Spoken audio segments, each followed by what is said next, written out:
अस्सलाम वालेकुम स्टूडेंट्स, कैसे हैं आप सब। उम्मीद है आप सब खैरियत से होंगे।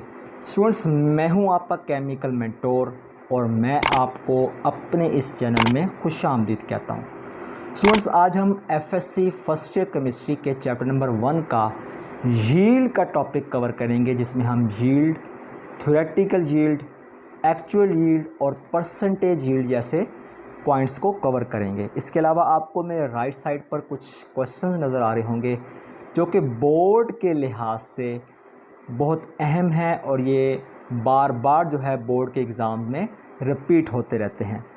तो हम इन क्वेश्चंस को भी आज कवर करने की कोशिश करेंगे। तो आपने इस टॉपिक के एंड तक, वीडियो के एंड तक मेरे साथ जुड़े रहना है ताकि हम इस टॉपिक को आसान ज़बान में समझने की कोशिश कर सकें। तो आइए हम चलते हैं यहाँ पर टॉपिक के बाकायदा आगाज़ की तरफ। बिस्मिल्लाहिर्रहमानिर्रहीम। तो स्टूडेंट्स, आज का जो हमारा मेन टॉपिक है वो है यील्ड। यील्ड को हम कहते हैं पैदावार। तो इसकी डेफिनेशन क्या है? The amount of products obtained in a chemical reaction. किसी भी केमिकल रिएक्शन के दौरान या किसी भी केमिकल रिएक्शन के नतीजे में हमें जो प्रोडक्ट्स हासिल होती हैं वो क्या कहलाती है? यील्ड कहलाती है। अब यील्ड दो तरह की होती है। एक यील्ड कहलाती है थ्योरेटिकल यील्ड और दूसरी यील्ड क्या होती है? Actual yield. थ्योरेटिकल यील्ड क्या होती है? The amount of products calculated from a balanced chemical equation. जब आप किसी बैलेंस्ड केमिकल इक्वेशन से मतलब मुतवाज़न केमिकल इक्वेशन से प्रोडक्ट की मिकदार निकालते हैं तो वो क्या कहलाती है? थ्योरेटिकल यील्ड कहलाती है।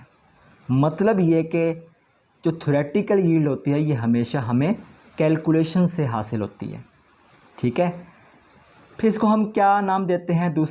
इसका दूसरा नाम कैलकुलेटेड या फिर एक्सपेक्टेड यील्ड है। ठीक है, तीसरे नंबर पर क्या कह रहा है? It is always greater than the actual yield.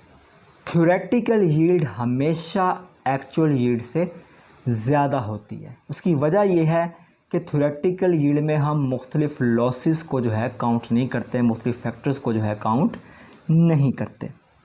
ठीक है, फिर हम आते हैं एक्चुअल यील्ड की तरफ। The amount of product obtained from a amount of reactant in actual experiment. जो हम हकीकी तौर पर किसी मशीन पर तजर्बा कर रहे हैं, ठीक है, और वहाँ से हमें पता लग रहा है कि हमें 1 घंटे में या फिर 1 मिनट में कितनी प्रोडक्ट हासिल हो रही है। तो किसी भी तजर्बे के नतीजे में जो हमें उस पर्टिकुलर मशीन से, उस पर्टिकुलर इक्विपमेंट से जो प्रोडक्ट हासिल हो रही होती है, उस प्रोडक्ट की मिकदार क्या कहलाती है? एक्चुअल यील्ड कहलाती है। इसको हम दूसरे लफ्ज़ों में एक्सपेरिमेंटल यील्ड भी कहते हैं। तो कहता है it is always less than the theoretical yield. ये हमेशा थ्योरेटिकल यील्ड से कम होती है। क्यों कम होती है? मशीन हमारी ख़राब भी हो सकती है, ठीक है, प्रोसेस के दौरान, ठीक है, ऑपरेशन के दौरान। तो उस दौरान मशीन को रोकना पड़ेगा, ठीक है। तो हो सकता है 1 घंटे में जो प्रोडक्ट हमें सही मशीन से हासिल होनी थी, ज़्यादा हासिल होनी थी, वो अब जो है मशीन ख़राब होने की वजह से 1 घंटे में हमें प्रोडक्ट कम से कम हासिल हो। ठीक है, इसके अलावा जब हम प्रोडक्ट को अलग करवा रहे होते हैं मशीन को रुकवा कर, उस वक्त भी एक डाउन टाइम आता है। ठीक है, उस डाउन टाइम की वजह से क्या होता है? हमारी मशीन कुछ वक्त के लिए रुक जाती है और जो यील्ड है, एक्चुअल यील्ड जो है वो कम हो जाती है। तो अब हमने यहाँ पर डिफरेंशिएट तो देख लिया कि what is the difference between theoretical and actual yield. अब वो सवाल ये पूछ रहा है कि why actual yield is always less than the theoretical yield, कि क्या वजह है एक्चुअल यील्ड थ्योरेटिकल यील्ड से कम होती है। उसकी वजह यह है कि हमारे पास अक्सर बाय प्रोडक्ट्स बन जाती हैं ड्यू टू साइड रिएक्शंस। ठीक है, मेन रिएक्शन के अलावा कुछ और रिएक्शंस भी हो रहे होते हैं जिसकी वजह से हमारे पास एक मेन प्रोडक्ट के अलावा एक दूसरी प्रोडक्ट भी बन जाती है जिसे हम कहते हैं बाय प्रोडक्ट। तो उसकी वजह से हमारी एक्चुअल यील्ड हमेशा कम आती है। अक्सर हमारे रिएक्शन रिवर्सिबल होना शुरू हो जाते हैं। ठीक है, बजाय इसके कि उसको रिएक्टेंट से प्रोडक्ट की तरफ चलना चाहिए, वो किसकी तरफ चल रहे होते हैं? प्रोडक्ट से वापस रिएक्टेंट की तरफ चल रहे होते हैं, जिसकी वजह से लॉस होता है।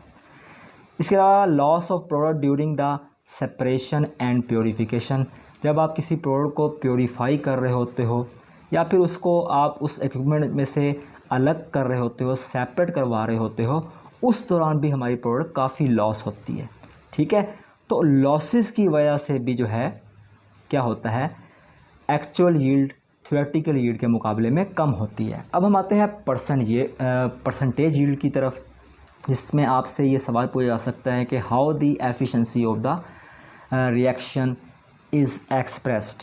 ठीक है, कि हम रिएक्शन की कारकर्दगी को कैसे ज़ाहिर कर सकते हैं। तो रिएक्शन की एफिशिएंसी को हम परसेंटेज यील्ड से ज़ाहिर कर सकते हैं। परसेंटेज यील्ड हम कैसे निकालते हैं कि हम एक्चुअल यील्ड को थ्योरेटिकल यील्ड पर डिवाइड कर देते हैं और उसको 100 से मल्टीप्लाई कर देते हैं। तो जब भी हम परसेंटेज यील्ड निकालना चाहेंगे तो क्या काम करेंगे, एक्चुअल यील्ड को डिवाइड कर देंगे थ्योरेटिकल यील्ड से, उसको 100 से मल्टीप्लाई कर देंगे, हमें परसेंटेज यील्ड हासिल हो जाएगी। ठीक है, मतलब हमें उस रिएक्शन की या उस प्रोसेस की जो है कारकर्दगी जो है पता लग जाएगी परसेंटेज के लिहाज से। तो उम्मीद है आज का टॉपिक आपके लिए काफ़ी इन्फॉर्मेटिव रहा होगा। इस टॉपिक से रिलेटेड आपको मज़ीद कुछ क्वेश्चन होंगे तो आप मुझसे कमेंट बॉक्स में पूछ सकते हैं। बहुत बहुत शुक्रिया आपका।